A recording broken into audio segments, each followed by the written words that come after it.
arkadaşlar bugün sizlerle beraber soruyla evet. Bu arada biliyor musun? Biliyor musunuz ya?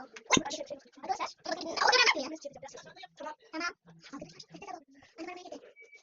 Arkadaşlar biliyor musunuz? Yani daha adamız var. Tunç'ta ben, Ceylan de Ceylan. Nasıl Ceylan adı? Nehir Ceylan. Şimdi başlasın. Hadi yapalım. Buraya gidiyor musunuz? Hop. Kapını görmeyin. Tamam. Bir daha. Bazen tutar çek. Öyle arkadaşlar nasıl oluyor? Arkadaşlar her yere çarpayım. Her yer. Ben çarpıyorum da o çarpıyor. Arkadaşlar bir şeyler göstereceğim. Göster. Hadi bakalım hareketini göster. O ne hareketi? Arkadaşlar yine düştü. Arkadaşlar biliyor musunuz? Benim burnum kanadı.